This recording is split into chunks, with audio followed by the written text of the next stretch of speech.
A king is supposed to be feared. A ruler is supposed to wield power like a weapon, bend the will of his subjects, and stamp his name in history through conquest, war, and unbreakable authority.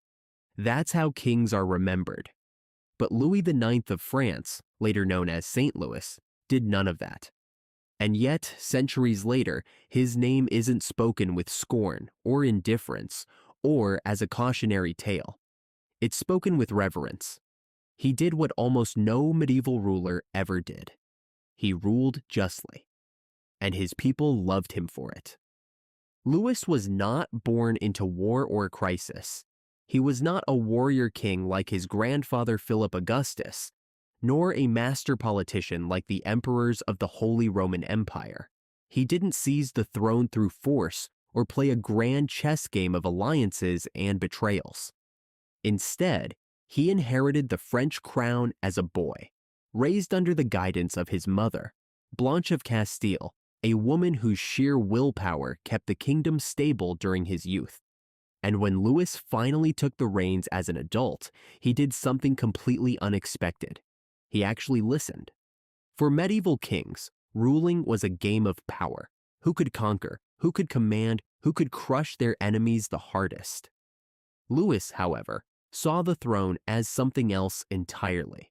He believed a king should be a servant of his people, not their master. He spent his reign creating laws that protected the weak, ensuring fair trials, and, unthinkable for a medieval ruler, holding himself to the same standards he demanded of his subjects. He wasn't just a king who passed laws. He sat under an oak tree outside the royal palace and personally judged disputes brought by the common people. Imagine that, one of the most powerful men in Europe hearing cases from farmers, merchants, and peasants as if he were just another village elder. And this wasn't for show. He wasn't performing justice to impress nobles or secure his legacy. He genuinely believed that a king was accountable to God and to the people he ruled. He was obsessed with fairness, so much so that he reformed the legal system to curb corruption among nobles and officials. He instituted a policy where disputes could be appealed directly to the crown, making justice something that even the lowest-born citizen could seek. But what makes him truly remarkable isn't just that he was just, it's that he could have been anything else. He could have been a tyrant, and no one would have stopped him. He could have waged endless wars, drained his kingdom's wealth, and crushed dissent. But he didn't. He was loved not because he demanded loyalty, but because he earned it. It wasn't all peace and diplomacy. Louis did answer the call of the Crusades, not for personal gain, but because he genuinely believed it was his duty to God. He led not one, but 2 crusades. The first was an absolute disaster. He was captured in Egypt, his army crushed, and he had to pay a king's ransom to be released. Any other king would have returned home humiliated, but not Louis. He returned wiser, more determined, not for vengeance, but to strengthen France from within. He refused to bankrupt his kingdom for war. While his contemporaries fought over thrones and castles, Louis focused on administration, building hospitals, sponsoring education, and establishing laws that reduced feudal corruption. He built Sainte-Chapelle, one of the most breathtaking Gothic cathedrals in the world, not as a monument to his own greatness, but as a house for what he believed to be the crown of thorns, a relic of Christ. Louis took care of the sick with his own hands, personally feeding the poor, and financing charitable projects. He built hospitals, including one of the most famous, Les Quinze Vingts, in Paris, which provided care for 300 blind people. His generosity wasn't limited to France. He sent aid to struggling Christian communities in the Middle East and funded efforts to protect pilgrims. But make no mistake, his piety was not weakness. He was firm in his rule, and his justice was swift when needed. And here's the strangest thing of all. When he died, there was no great crisis, no rebellion, no war for succession, no rivals waiting to seize the throne. He had ruled so well, so justly, that his kingdom carried on without him, something almost unheard of in medieval Europe. His second crusade was even worse than the first. He fell ill in North Africa and died outside the walls of Tunis in 1270. But he left behind something greater than a legacy of conquest. He left behind a France that was stronger, richer, and more stable than it had ever been.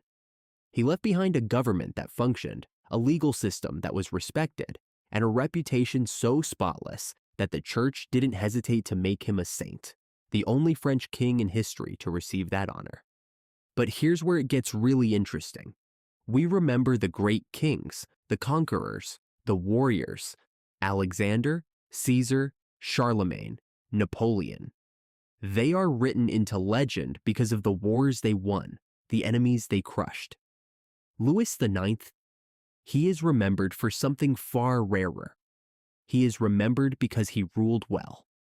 So why don't more people talk about him? Why isn't he remembered alongside the great conquerors and legendary kings of history? Maybe because history prefers the bold, the ruthless, the ones who leave a trail of fire behind them. Louis IX didn't burn cities. He didn't carve an empire. He didn't leave the world in ruins. He just ruled well. And that, in the end, may be the most extraordinary thing of all. A king who chose justice over power. A ruler who believed the law applied to him just as much as to his subjects. A man who wielded influence not through fear, but through fairness. Perhaps that's why he was loved. Perhaps that's why he was canonized. Perhaps that's why he remains one of the very few medieval kings whose reign ended with stability instead of chaos. Think about it. How many rulers can you name who left behind a kingdom stronger than they found it? How many kings can you name who weren't defined by the wars they fought, but by the peace they maintained? How many kings truly lived up to the title of just ruler instead of just pretending for the history books? The legacy of Louis IX isn't in the wars he won, the lands he conquered, or the dynasties he built. It's in the institutions he left behind, the people who mourned his passing, and the rare example of a ruler who proved that power doesn't have to corrupt, that a king doesn't have to be feared to be remembered. So tell us, does a just king deserve as much fame as a conqueror? Drop your thoughts in the comments, and if you want more history that breaks the mold, subscribe now.